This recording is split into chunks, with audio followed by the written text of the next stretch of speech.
Well, good morning, good people. Mark Holmes here, and as always, I want to say thank you all for watching, commenting, subscribing, and being part of the Jobu Sports Report. Without you guys, as well as you ladies, you know that this literally does not work. Hope everybody's having a great day. This is it, man. This is the last Sunday without football. Yeah, until the week before the Super Bowl. That's it, man. Every Sunday, like on Sunday, a week from today, although we won't have the Eagles and Cowboys playing, we will have Washington and the Giants at 1 o'clock. I'm trying to figure out what I want to do. We're doing a football party on Thursday night, of course. Okay, I think Clarence might be coming. I talked to E2 Blue, he's coming. I don't know about, who else is coming? Them Boys Kicks, he'll be coming. My friend Allie and her man will be coming. That's an Eagle fan. So we'll have a good bit of people in there. I may go ahead and do some barbecue, do some pulled pork, or something, something special to kick off the season with. But we'll see. We'll definitely have Jobu wings. But I'm trying to think what I want to do on Sunday. Do I want to be up here and have a football party day, even though it's just Washington because the Cowboys aren't playing? So I might not do that. I might go ahead and go to the Red Brick House or something, but I'll figure it out. Anyway, I've been busy because kids are all at the house helping because we're getting the house and stuff ready for the game and stuff. Tracy's, of course, reorganizing cabinets because we'll have people over, and of course they'll be in the cabinet looking. And I'm redoing the deck, putting new floorboards and stuff on there, getting ready for Chef David out there grilling up. So I got a lot to do between now and Thursday. Anyway, I got to take care of some stuff, of course, some shit today. So I'm gonna be all over the place. I'm sitting here thinking about the whole Micah Parsons situation and who's to blame on this. Because, see, we all make mistakes, okay? Mistakes are always made. But what you have to do is you need to learn from your mistakes. The Cowboys, Micah, you don't want to go through this kind of shit ever again, okay? Now, I doubt Micah will because he's away from this functional family that is the Dallas Cowboys. But for the Dallas Cowboys, we seem to keep repeating the same cycle when it comes to our top players of going to this standoff, and usually 90% of the times the Cowboys cave in at the end, at the last minute, after damage has been done, and overpay. Jerry Jones always talks about, I've overpaid for a lot of things in my life. Okay, well, that doesn't make it a great thing. If you're overpaid, that means you paid more than you had to. Why would you want to pay more than you have to? Okay? And for the players deserve to get paid.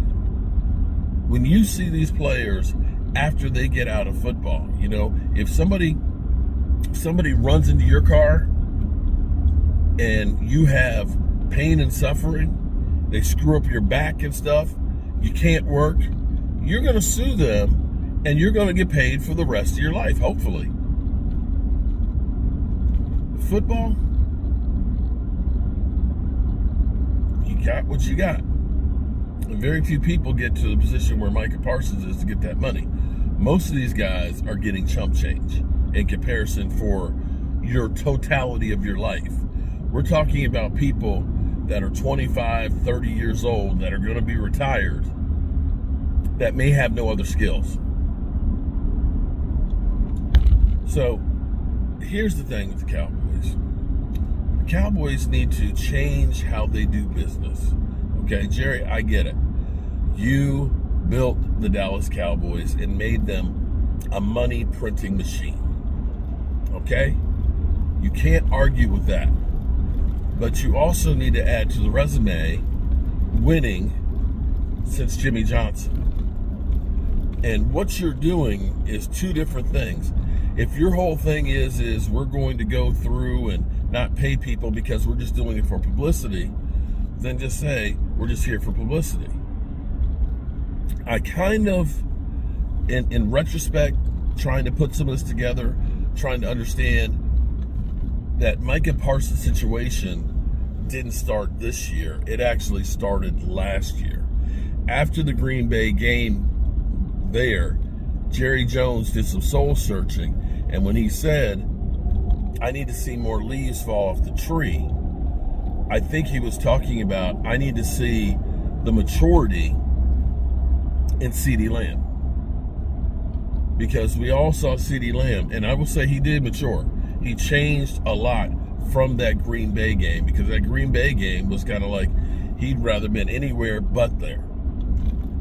And so I think that's what Jerry Jones, maybe he ended up thinking when he was about to get this deal done, wait a minute, I'm talking about $130 million fully guaranteed. And there's some questions in my mind about Micah Parsons. And see, that would have been the time that you would have said, okay, I'm not sure about doing this.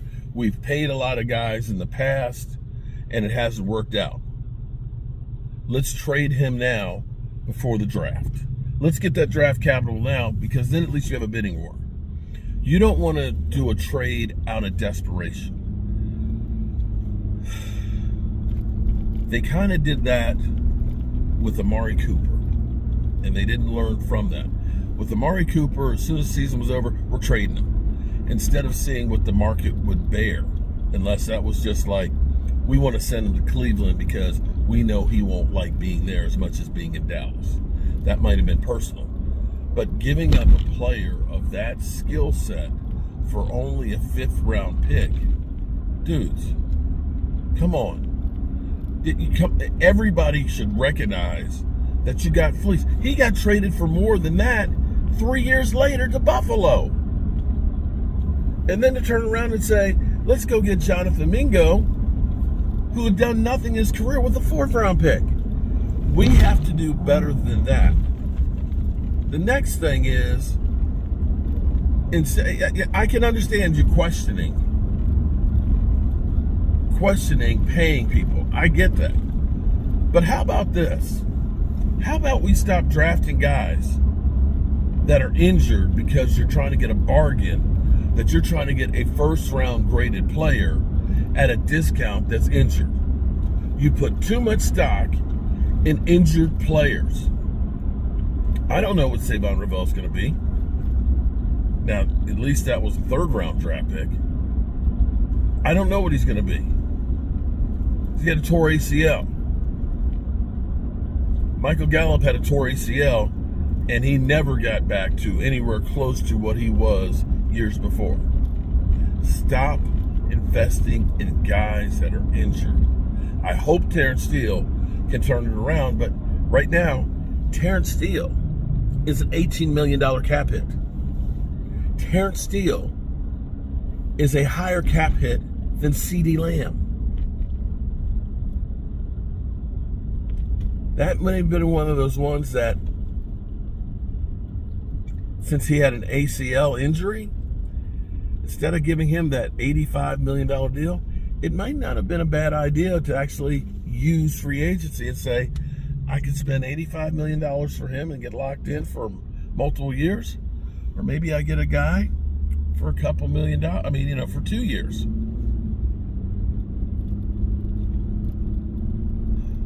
And now that we've gone through and we're sitting here with $39 million of cap space, I don't think you need to see more leaves fall on Tyler Smith. Not a locker room issue. He is like Tyron Smith and Zach Martin. Let's lock him down and be done with this, so that way, come next year, maybe the only one we're worried about is George Pickens.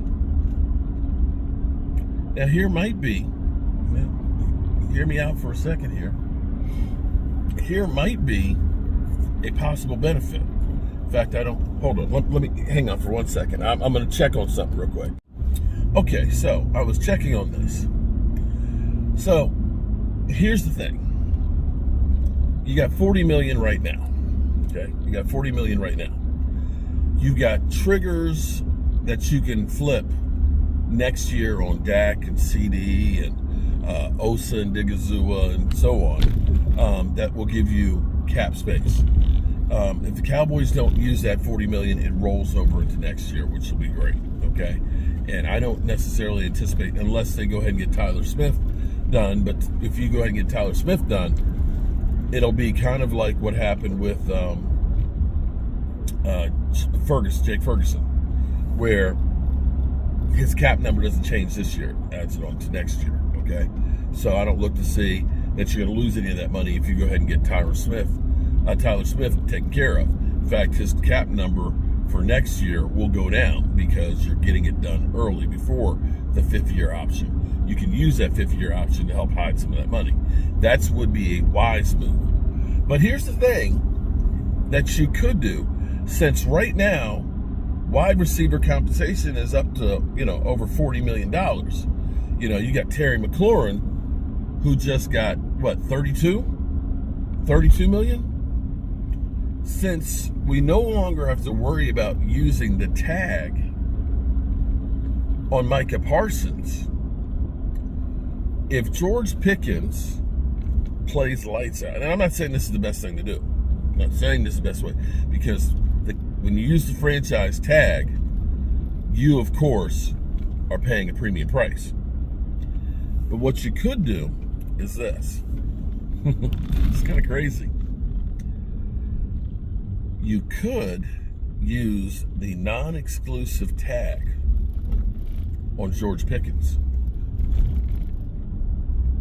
Hear me out. If you use the non-exclusive tag, I think that's about 24 million. Okay? I think that's about 24 million for next year. If somebody really wants him, they can negotiate and give you draft picks.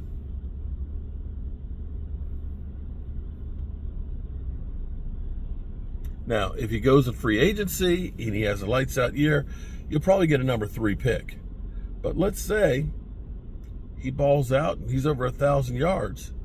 And I have to look at that again and see the non-exclusive, what compensation that you get. But that may be a way that you could really pump up and get more for George Pickens if you don't want to pay him. If you look and say there's some issues there. Or if you look at it and say, we're not sure we want to commit long term, at least now you kind of can.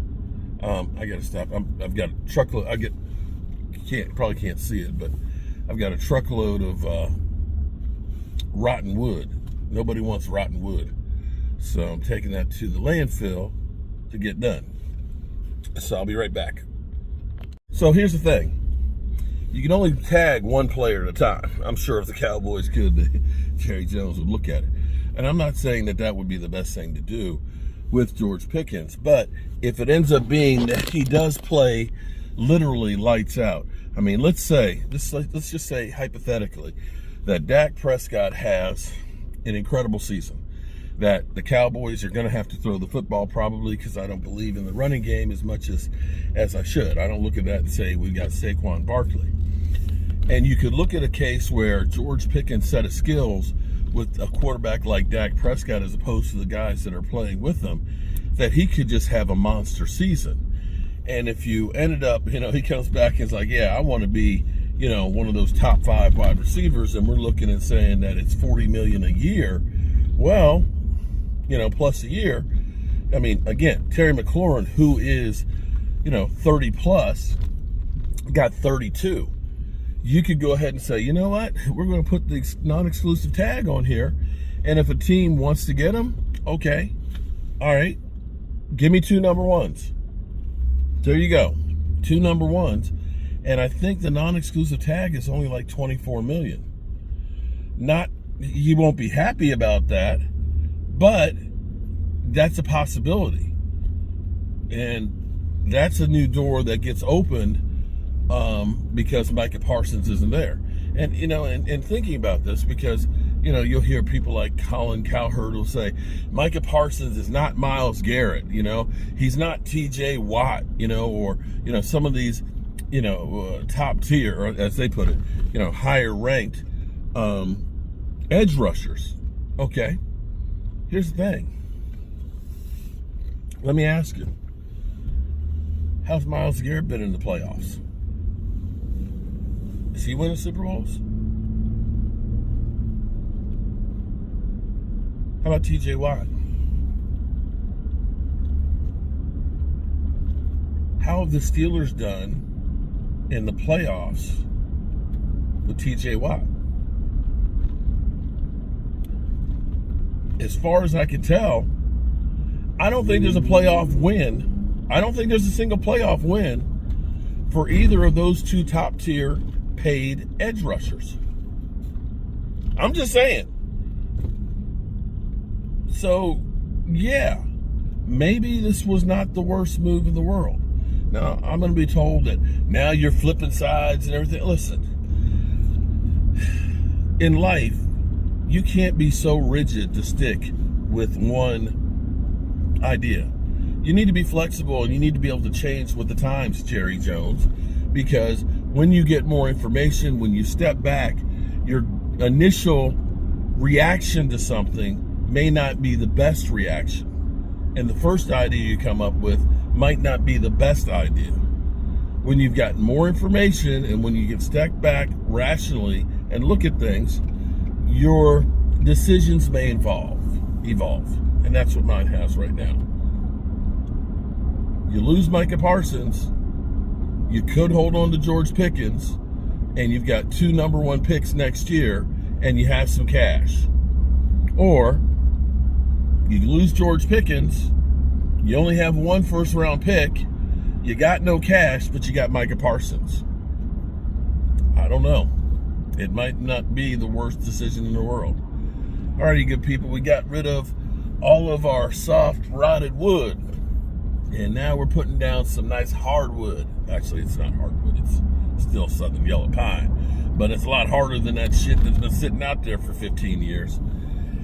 As always, I appreciate you guys. 5 o'clock today, we'll be doing another live stream. Members call in. This will be the last one this year on Sunday, because next Sunday we'll be watching football. We did it last night. I wasn't sure if people got the message that it was going to be moving to Saturday or not, but we had a lot of people in watching. And for some reason, I don't understand how my members chat. I don't understand how it is that people who aren't Cowboy fans are paid members just so they can be part of our live stream.